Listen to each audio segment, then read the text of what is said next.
Shalom, shalom. Je sais que vous me reconnaissez. Pour ceux qui ne me connaissent pas, je suis la chanteuse Claire Bailly, désormais au service de notre Seigneur Jésus-Christ. Voilà. Ancienne première dame du coupé décalé. Voilà. À l'état civil, je m'appelle Bailly Kiwa Claire. Aujourd'hui, on va dire PDG de CB Grâce Boutique. Je suis au service du Seigneur aujourd'hui, d'abord parce que c'est lui qui m'a permis de faire ce business et je sais qu'il va le bénir, il va bénir les mains de mon business. Voilà, parce qu'il a dit je bénirai les mains, les projets que vous allez faire avec vos mains. Donc je me dis que le Seigneur va le bénir. Donc aujourd'hui, hormis ce que je fais pour le Seigneur, évangéliser, parler de lui, chanter le nom du Seigneur, je fais du business. Pourquoi? Parce qu'il me demande de travailler. Alors, mon actualité, c'est un peu ça. D'abord, travailler pour le Seigneur et faire mon projet aussi. Voilà. Pour ceux qui ont toujours suivi Claire Bailly, depuis le coupé décalé, on va dire, depuis que je faisais la chanson modèle, j'ai toujours eu cet amour-là de faire des trucs, on va dire, de vendre des trucs pour les enfants. Pourquoi? Parce que pas mal de maisons de production, on va dire des articles, tout ce qui est joué pour enfants, je faisais de la publicité, plein de choses. Voilà, j'ai fait même la publicité de couches pour enfants, pour ceux qui me connaissent, voilà, et surtout avec le nom que mon ami Fedi Djarabat m'a donné, qui est Bonbon des enfants. Donc les enfants et moi, c'est pas une histoire d'aujourd'hui. Voilà, c'est pas un truc que j'ai fait comme ça à la hâte. Pourquoi? Parce que il y a longtemps que ça existe et je suis même une fois partie en Chine pour pouvoir faire ce projet-là, faire les poupées à l'effigie de Claire Bailly, les jouets pour les enfants à mon effigie. Bon, on va dire, quand tu fais trop de bruit sur ton projet aussi, hein, voilà, et on ne va pas toujours accuser le diable. Je me dis que je n'ai pas trouvé le bon moment, ou bien je n'ai pas eu des bons conseillers, ou bien je ne me suis pas vraiment... Je me suis pas bien renseigné et puis je me suis lancé dans le business, ça n'a pas donné. Sinon, beaucoup de personnes de ça, j'avais commencé ça et j'ai laissé tomber. Et la seule chose que je peux dire aujourd'hui à tout le monde, c'est l'erreur qu'il ne faut pas faire. C'est-à-dire quand tu commences un business que ça ne marche pas, il faut toujours continuer. Il faut toujours continuer. Je pouvais me lancer dans d'autres business que je vais faire bientôt, mais je dis non, les trucs d'enfants que j'avais commencé, il faut que je continue. Donc les jouets, c'est des choses qui vont venir, tout ça va venir bientôt dans CB Grâce Boutique. On aura tout ça. Mais pour déjà un début aujourd'hui où le Seigneur a voulu que je le fasse dans la discrétion et qui a vu le jour aujourd'hui, mais vraiment, je bénis son nom, c'est CB Grâce Boutique. Sinon, ce n'est pas aujourd'hui que Claire Bailly a décidé de faire ce business-là. Franchement, ce n'est pas aujourd'hui. Mais c'est dans le Seigneur, comme je l'ai dit, que j'ai eu ce secret-là de vraiment être posé. Ça, c'est de moi que je parle, hein, parce qu'il y a beaucoup de personnes qui ne sont pas forcément en crise, qui ont fait le business, ça prend et tout. Voilà. Moi, aujourd'hui, je parle de moi. Moi, je faisais trop de tapage. Dès que j'ai un peu de moyens, je vais expliquer que je veux faire tant, je veux faire tant. Souvent, même, on met les mensonges même dedans, bon, bref. Donc, aujourd'hui, je fais tout avec vraiment l'approbation de mon Dieu. Voilà. Et je bénis Dieu aujourd'hui. Le projet a vu le jour. Et voilà, tout le monde connaît aujourd'hui, c'est que CB Grâce Boutique existe bel et bien. Voilà, le Seigneur a permis que j'ai. Et l'idée m'est venue depuis longtemps de faire quelque chose avec les enfants. Parce que les enfants et moi, c'est trop fort. Moi, je n'arrive pas à expliquer. Et je bénis Dieu, c'est une grâce, quoi. Voilà. Même les enfants qui sont nés aujourd'hui, qui ont 1 an, 2 ans, 3 ans, tu parles de Claire Bailly, ils ne savent même pas qui je suis, mais ils sont contents. Claire Bailly, c'est vraiment une pure grâce. Et je dis, qui dit un enfant, dit le Seigneur. Car le Seigneur a dit dans la Bible que laissez venir à moi les tout petits. Voilà, donc être aimé par les enfants, c'est une pure grâce. Franchement, c'est une pure grâce et je bénis Dieu pour cela. Voilà pourquoi je commence vraiment le business avec les enfants d'abord et puis on verra par la suite ce que le Seigneur me mettra à cœur de réaliser. Voilà. Cet épisode de DJ Arafat. Bon, je sais que beaucoup le savent, hein, beaucoup le savent. Et Arafat, pour moi, c'était comme, je veux dire, c'est quelqu'un sur qui j'ai tellement compté. On va dire, pour moi, c'était comme un idole. C'était un frère, c'était un ami et quelqu'un même pour qui, c'est-à-dire, on va dire que beaucoup disaient, c'est son mouvement, elles sont avec lui. Ça ne me dérangeait pas en plus. Ça ne me dérangeait pas qu'on disait que je sorte avec Arafat parce que c'est quelqu'un que j'ai beaucoup aimé. J'ai aimé la personne de DJ Arafat. Pourquoi? Parce qu'il faut connaître Arafat dans tout, je veux dire, dans tout. C'est-à-dire avec ses erreurs, avec tout, quoi, dans l'ensemble. Mais quand tu connais l'homme, quand tu connais DJ Arafat, avec toute sa personne, tu ne peux que l'aimer, l'apprécier, le supporter tel qu'il est. Voilà.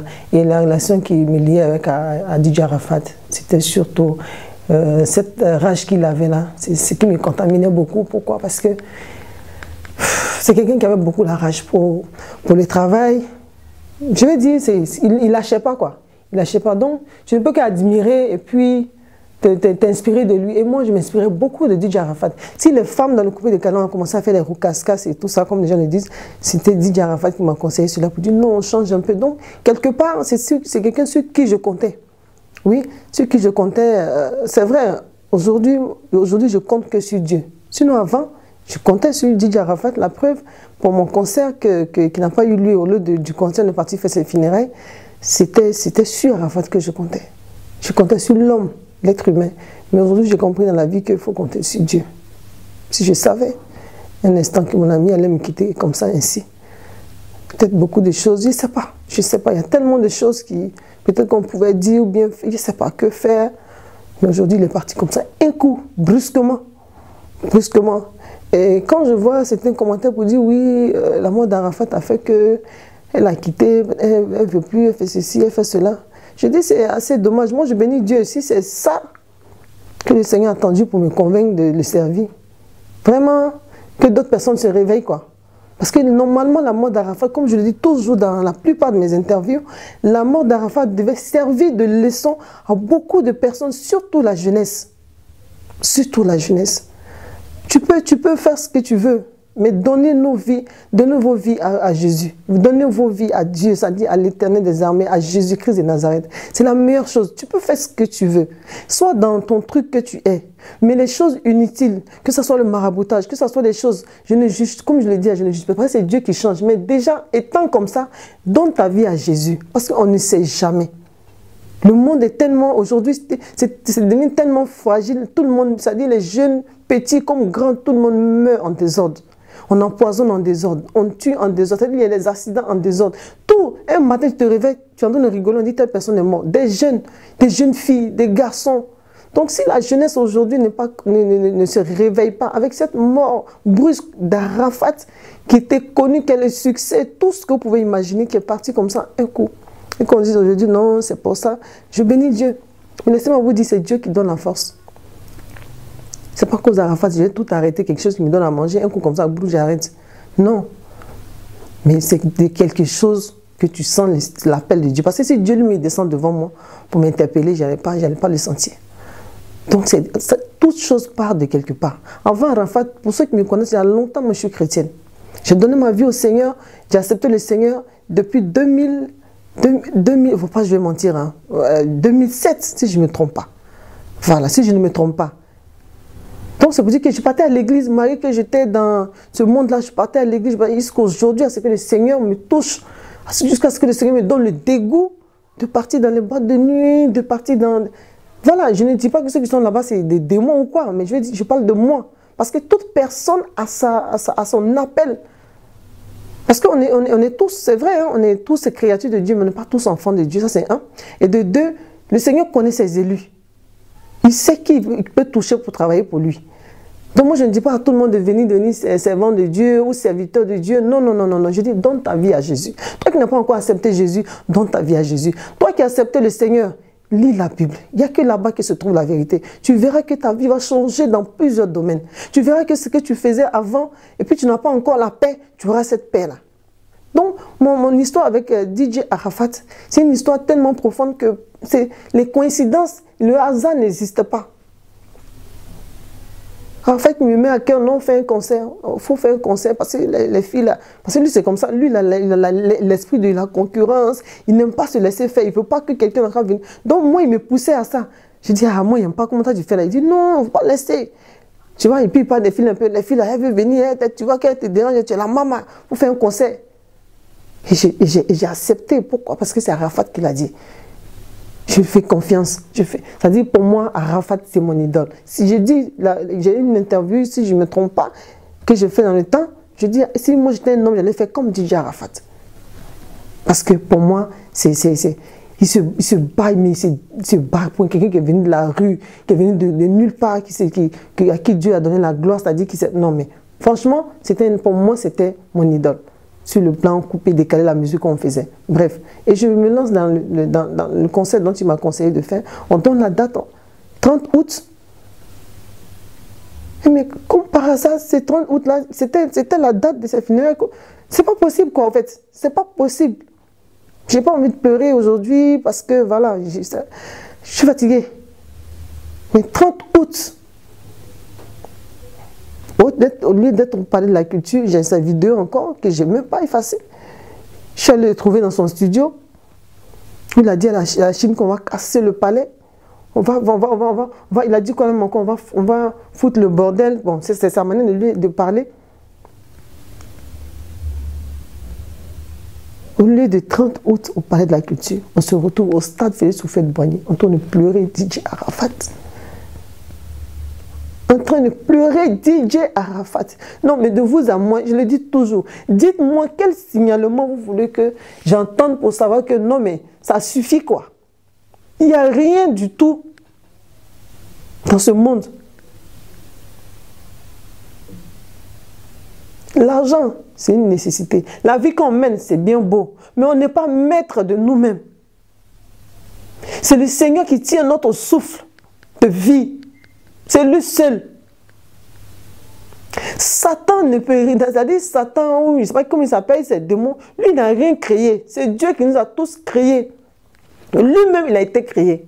Donc, si tu es sur cette terre que tu n'as pas encore accepté Jésus-Christ, et que les choses de ce monde, les événements de ce monde, les morts que toi-même tu ne t'entends pas, auxquels tu ne t'entends pas, si cela ne te choque pas pour changer de vie, je ne sais pas mon frère, ma soeur, quelle langue on vient te parler? Parce que si on prend la Bible, il vient s'arrêter pour dire que oui, le Seigneur, moi quand j'ai fait l'évangélisation, donc c'est pas curiosité, il vient de s'arrêter. Sinon, beaucoup de personnes appellent, le Seigneur vous aime, oui, il est temps, mon frère, donne ta vie à Jésus. Ce n'est pas en vain, mon frère, lève-toi, sœur, réveille-toi, va aller, donne ta vie à Jésus. Les temps sont vraiment mauvais. Regardez comment mon ami est parti. Moi, franchement, je bénis Dieu. Je suis tellement content de ce que Dieu a fait. Si vous dites que c'est à cause de la mort d'Arafat que moi, Claire Bailly, j'ai donné ma vie à Jésus, je bénis Dieu. Au moins quelque chose m'a amené à quelque chose de bon, mais seulement que mon ami est mort. Il est mort, je ne le verrai plus. C'est douloureux. Nous tous, on est nés pour mourir. Vous pensez que parce que je venais en Jésus-Christ, je ne mourrai pas moi? Le problème, ce n'est pas parce qu'on ne va pas mourir. Non. Le problème, quand tu meurs, tu vas où? Tu vas où? C'est ce que je me tue tous les jours à dire. C'est tout. Hein? Donc, que tu fasses ton coupé décalé, tu es en train de faire ton zouglou, mais tu es en train de faire, je ne sais pas qu'est-ce que tu es en train de faire. Il est l'heure, il est temps, mon frère, ma soeur, de donner ta vie à Christ. Moi, Claire Bailly, c'est après la mort de DJ Arafat que après ça, net, que j'ai décidé de donner ma vie entièrement au Seigneur. Mais ce n'est pas là que je suis devenue chrétienne. Ce n'est pas là. J'ai décidé de servir le Seigneur. C'est-à-dire tout abandonner les choses doudou que moi j'aime, être sexy, être dévingondée. C'est-à-dire mettre mes seins, mes cuisses, mon ventre en désordre. C'est-à-dire perverti que je faisais, les choses que je faisais. Mentir pour plaire. Tout ça là, le Seigneur m'a donné cette force aujourd'hui de tout abandonner. Tout abandonner. Pouvoir rouler les grosses voitures, capable de faire beaucoup de choses. Le Seigneur m'a donné la force de tout abandonner. Et je bénis Dieu pour cela. Alors si c'est à travers la mort d'Arafat que ce déclic est arrivé ou que vous pensez que j'ai tout laissé, vous faites rien. Qui va laisser les propositions où on dit viens donner une voiture, une maison, et puis toi tu dis non, tu as laissé parce que comme ton ami est mort. Non, ça n'a rien à voir. Dieu m'a fait grâce. Parce que c'est une vie qui fait pitié, réellement pitié. Parce que par force de vouloir plaire, tu livres ta vie à certaines choses qui n'ont pas, toi-même en tant que femme, et qui n'ont pas Dieu. C'est une grâce. Sinon, j'ai eu des propositions. Quand j'ai annoncé que je quitte le coupé décalé, je n'ai pas dit on. Mon mari, mes frères, tout le monde est témoin chez moi à la maison. Et j'ai ça dans mon téléphone. Vous comprenez? Ce n'est pas de paroles en l'air, non, je dis ça pour plaire. Non, quand on est un enfant de Dieu, on ne ment plus. Mais le Seigneur m'a donné la force de refuser cela. Il m'a donné la force. Non, si aujourd'hui j'ai mon petit business qui a eu le jour, je bénis Dieu parce que je sais que ça va devenir grand. Tout ce que je cherche aujourd'hui, c'est que le Seigneur le veut, je l'obtiendrai. S'il ne veut pas, je ne l'obtiendrai pas. Donc, tout ce que je demande à la jeunesse d'aujourd'hui, c'est d'accepter le Seigneur. De regarder la vie qu'on mène aujourd'hui, le coronavirus qui sévit, les maladies en désordre, les accidents en désordre, tout ce qui se passe, tout. Moi-même, là, je sais pas, moi-même qui vous parle, quand on dit non, tu as fui, c'est rien sorti ici, comme à la fin, tu es mort, tu as peur. Non, ça n'a rien à voir. Où je suis assise, je n'ai pas peur de la mort. Où me voyez, je suis assise là. Moi, je n'ai pas peur de la mort. Je demande seulement pardon à Dieu pour qu'il ait pitié de mon âme. Et il m'a accepté tel que je suis, un pécheresse que je suis, sale que je suis, prostituée que j'ai été, tout ce que vous pouvez imaginer, tout ce que vous pouvez dire, parce que chacun dit pour lui. Mais il a eu pitié de moi, il m'a fait grâce. Et aujourd'hui, je parle de lui. Donc, c'est moi-même, Claire Bailly, moi que vous avez aimé la jeunesse. Et si aujourd'hui, j'ai tout laissé, que je suis venue m'asseoir là, et je suis là, je me cherche, je cherche mes petits différents. Parce qu'être chrétien aussi, c'est travailler. Voilà. Parce qu'en cas, on rappelle les choses par leur nom, je pense qu'on va en arriver là. Être chrétien aussi, c'est travailler. Donc, vraiment, ma relation avec Arafat, c'est de ça qu'on entend de parler. Puis, je suis partie dans une autre dimension. Mais laissez-moi vous dire que c'était une relation d'amis, de beaucoup d'amour. Voilà, je peux le dire comme ça. J'aimais beaucoup Arafat.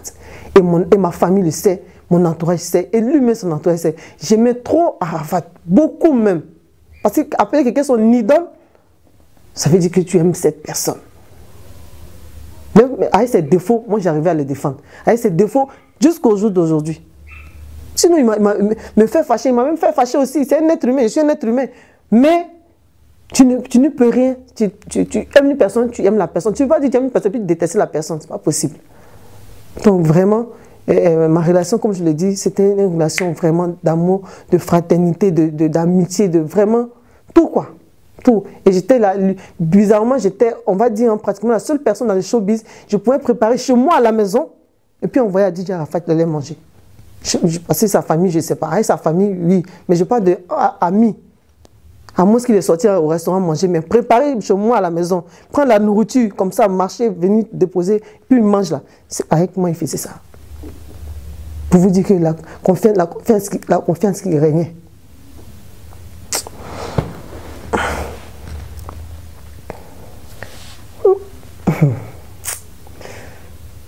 Comment j'ai appris son décès, comment j'ai vécu? Je ne croyais pas. Je ne croyais pas à son décès.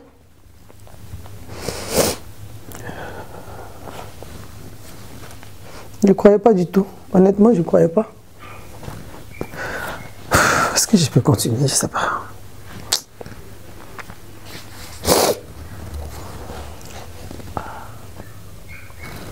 Désolé.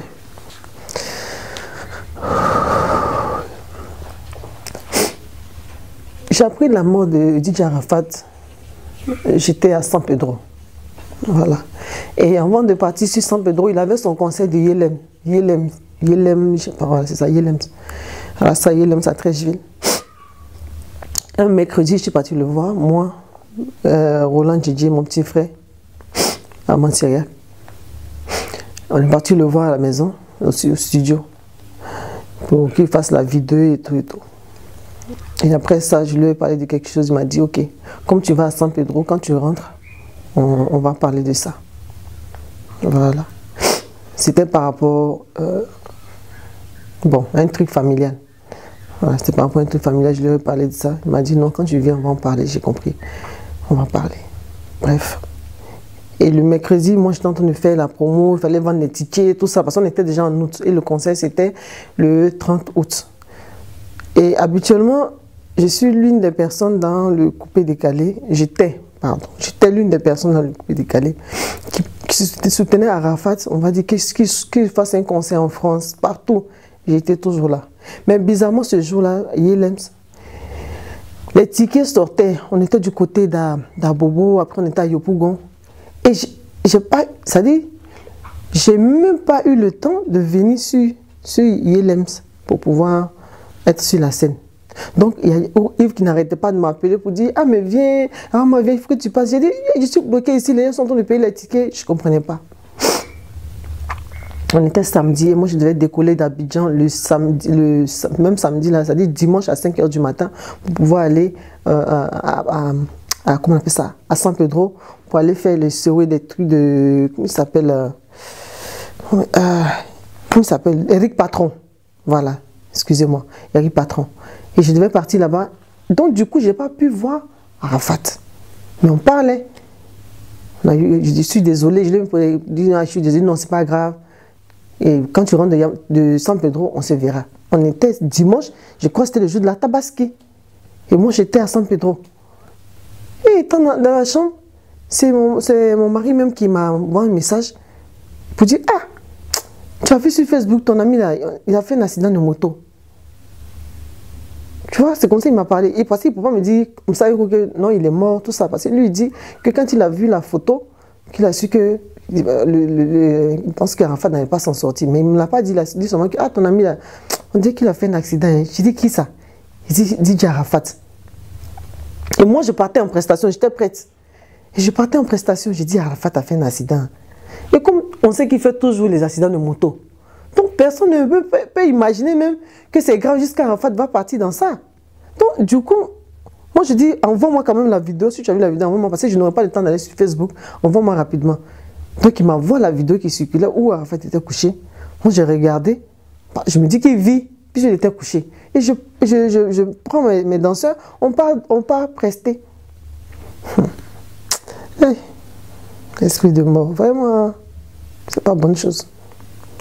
Et j'étais sur scène, je dis comme ça dans le public, si cette vidéo-là existe jusqu'au jour d'aujourd'hui, la première édition de Sewé à San Pedro, j'ai dit, ah vraiment, quand j'ai fini de prester, j'ai dit, j'ai pris une nouvelle, mon ami a fait un accident grave, vraiment soutenez-moi, prions pour, comment on appelle ça, son rétablissement.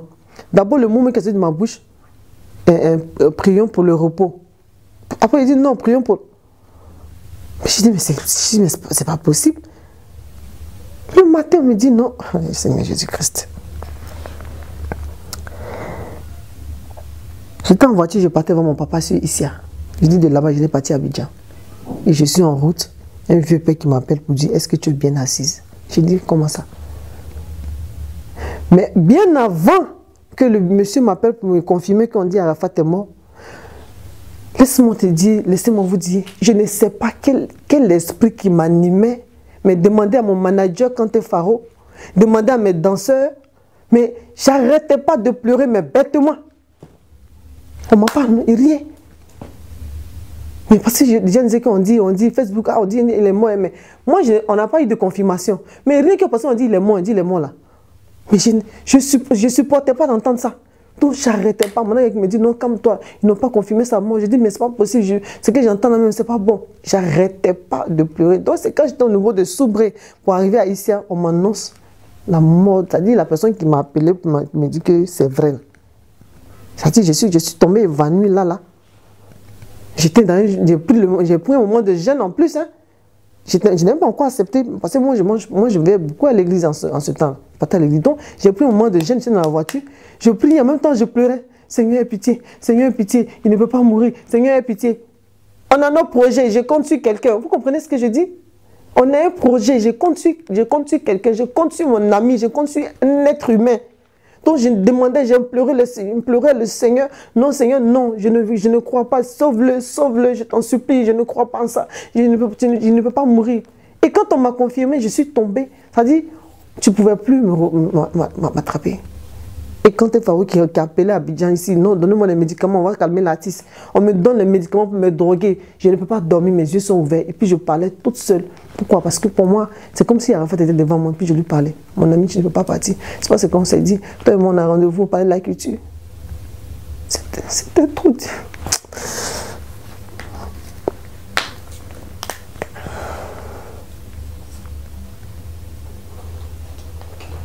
Quand on va passer sur la question. C'est mieux.